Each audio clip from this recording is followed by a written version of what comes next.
Dalam nama Bapa dan Putra dan Roh Kudus. Amin. Shalom Aleichem, saudara-saudari, selamat datang kembali di Quiet Time with Rumah Doa Elia Bali untuk edisi hari Kamis tanggal 5 Juni tahun 2025. Semoga kita semua berbahagia ya, bersukacita dan senantiasa bertumbuh dalam iman. Jangan lupa untuk bantu subscribe dan share jika renungan ini membantu Anda untuk bisa lebih meyakini dan mengimani Tuhan kita, Yesus Kristus. Amin. Tema renungan kita pada hari ini adalah identitas jembatan keselamatan. Diambil daripada Kisah Para Rasul bab 22 ayat 30 dan bab 23 ayat 6-11.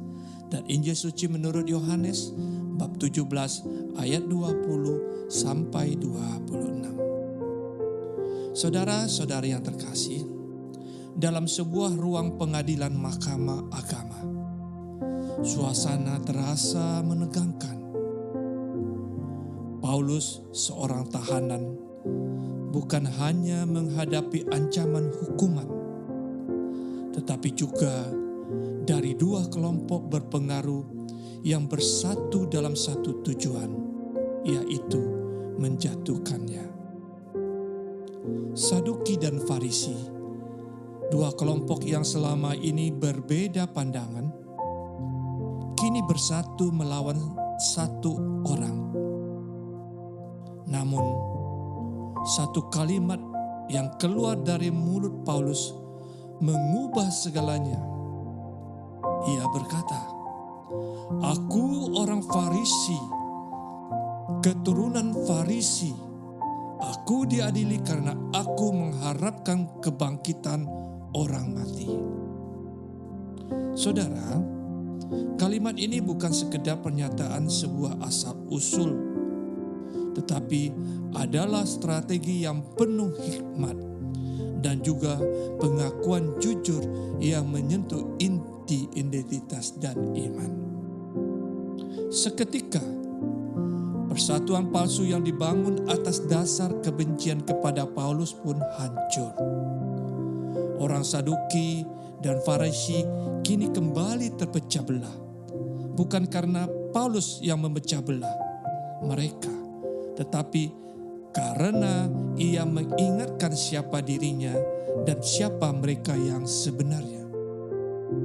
Saudara-saudari, sebuah identitas bisa menjadi tembok pemisah atau jembatan penghubung.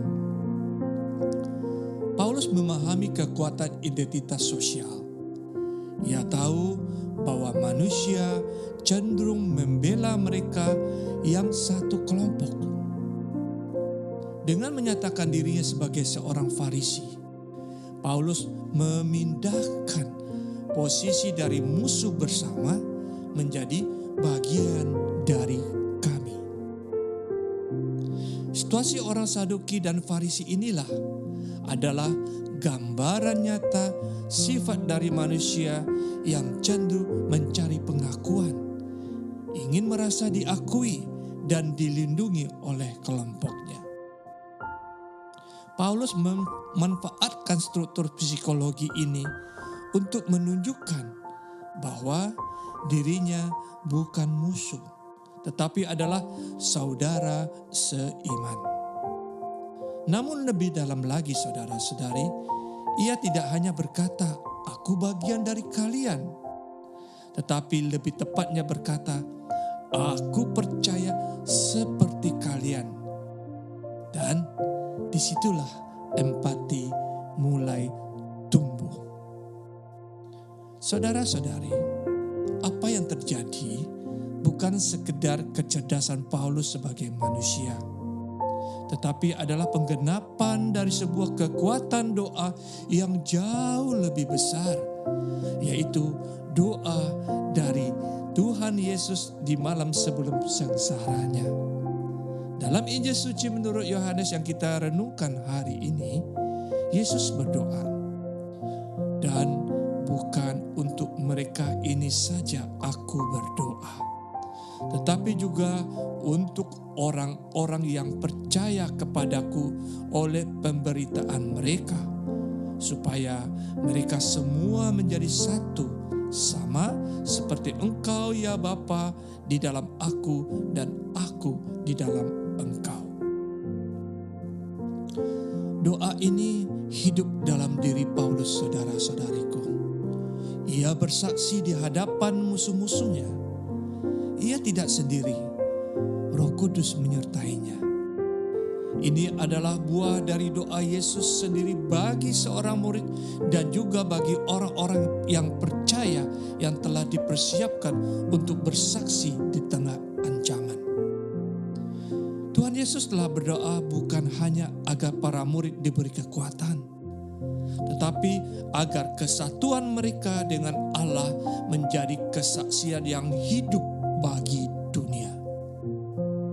Kesatuan antara Paulus dan nilai-nilai yang ia hidupi bukanlah sebuah rekayasa, melainkan manifestasi dari karunia Roh Kudus.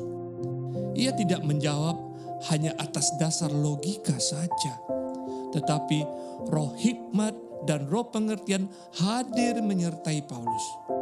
Dan Tuhan mengonfirmasi langsung dengan kehadirannya dan berkata, "Kuatkan hatimu, sebab sebagaimana engkau telah bersaksi tentang aku di Yerusalem, demikian jugalah hendaknya engkau pergi bersaksi di Roma."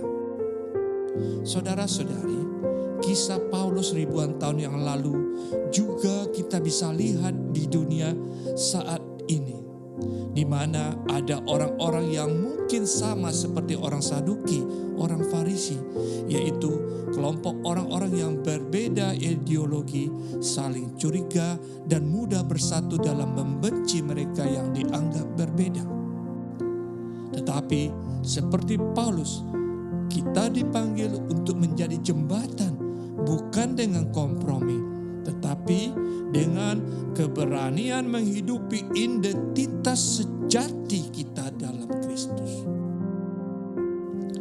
Ketika kita mengakui iman kita dengan jujur, ketika kita menyatakan harapan akan kebangkitan, ketika kita tidak takut menunjukkan siapa kita dalam Kristus, maka Allah akan bekerja. Bahkan di ruang pengadilan yang paling gelap pun Tuhan hadir, berdiri dan berkata, "Kuatkan hatimu."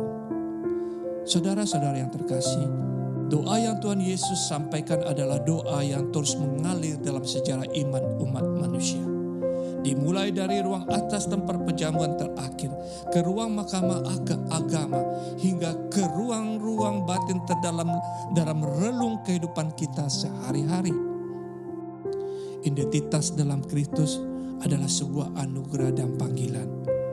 Ketika kita menyadari bahwa kita adalah bagian dari keluarga Allah dan berani mengakui itu, maka kita menjadi jawaban atas doa Yesus sendiri, yaitu menjadi satu agar dunia percaya.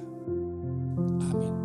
Dalam nama Bapa dan Putra dan Roh Kudus. Amin. Kemudian kepada Bapa dan Putra dan Roh Kudus, seperti pada permulaan, sekarang, selalu, dan sepanjang segala